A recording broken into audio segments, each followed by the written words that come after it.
السلام عليكم ورحمة الله وبركاته. ازيكم وعاملين ايه؟ يا رب تكونوا دايما بخير يا رب. النهاردة هنتكلم عن مساحة العمل في الفوتوشوب واللي هي اسمها الورك سبيس، ومن غير لف ولا دوران يلا بينا نفهم بإتقان. بص بقى يا سيدي، على الشمال هنا هتلاقي ادوات واللي احنا هنعرفهم فيما بعد واحدة واحدة، وعلى اليمين هنا برضو هتلاقي ادوات واللي احنا برضو هنعرفهم مع بعض، وفوق هنا طبعا منيو بار اللي احنا اتكلمنا عليه قبل كده واللي احنا هنعرفه اثناء الشغل بتاعنا. بس قبل ما نعرف الادوات اللي على الشمال والادوات اللي على اليمين، على الشمال هنا خالص هتلاقي شكل البيت ده كده، ده الهوم. ده لو دوسنا عليه هيخرجنا في واجهة الفوتوشوب من بره.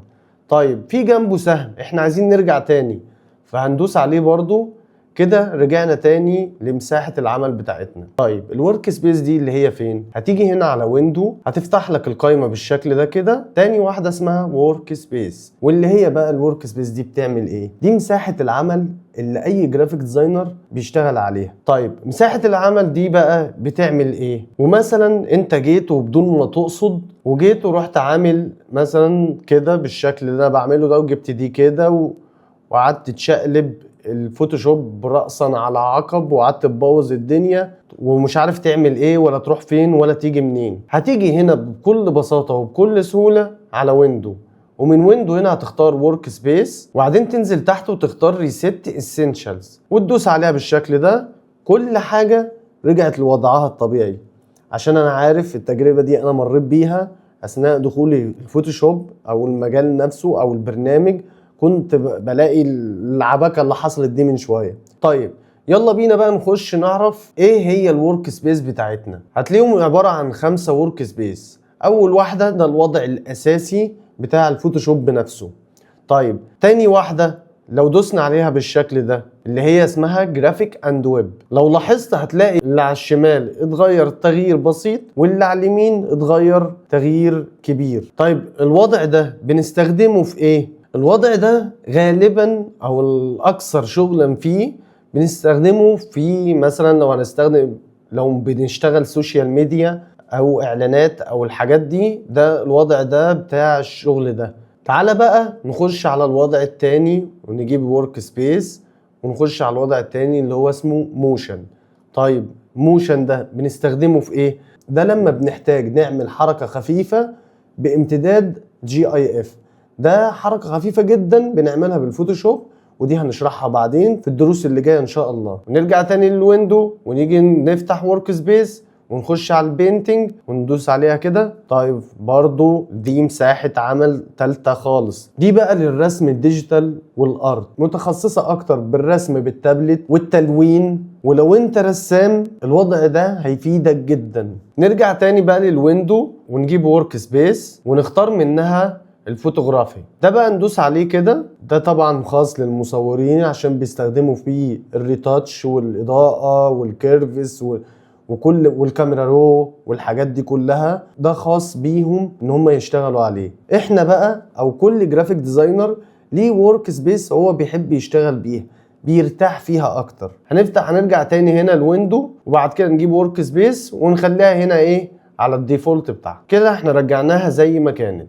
طيب هنفتح ويندو تاني ونشوف ورك سبيس واللي بعدها دي الريسيت اللي احنا عملناها في الاول، اللي هي اول ما تبوظ اي حاجه هترجع لدي على طول.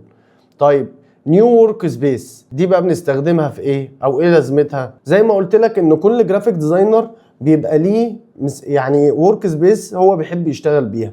انا مثلا هعمل ورك سبيس دلوقتي معاك، انا بحب اشتغل بيها ازاي. انا اول حاجه بجيب دي كده، بجيب اشد القايم ده كده بالشكل ده واحطه هنا، بعد كده اشد ده واحطه هنا ده كمان كده. وبحب الشكل بتاعي او شكل مساحة العمل تبقى بالشكل ده، اللايرز بالشكل ده والتشانلز والباص انا بحبهم يبقوا منفردين كده. طيب انا بقى عايز اعملها اخلي الوضع ده باسمي انا، فاجي هنا على ويندو ورك سبيس واختار منها نيو ورك سبيس. هيظهر لي بالشكل ده كده.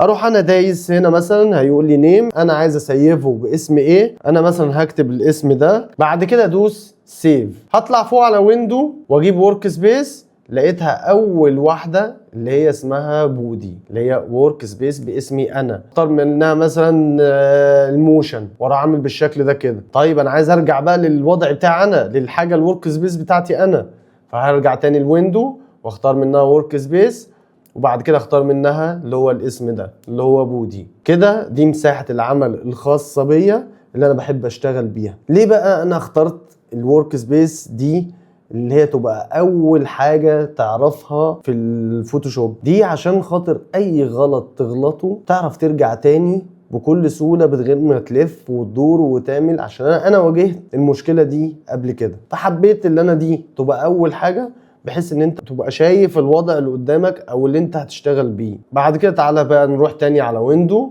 ونشوف منها الورك سبيس اللي بعدها ايه. هتلاقي الديليت ده لو انا عايز اشيل طبعا الورك سبيس اللي انا عملتها دي. طيب تحت اللي هو ايه الشورت كات ده لو انا عايز اعمل اختصار جديد للشورت كات للورك سبيس بتاعتي. واخر واحده اللي هي لوك ورك سبيس دي لما تحتاج تقفل مساحه العمل بتاعتك، يعني ما تتغيرش في الترتيب بس، وهي ملهاش يعني اي عازه يعني. وبكده احنا عرفنا الورك سبيس بتاعتنا، عرفنا الشكل. انا عايزك تخش تخبط تظبط الورك سبيس بتاعتك اللي انت ما تعرفش عنها اي حاجه، تلخبط الدنيا خالص وتروح راجع تاني وعامل ريسيت.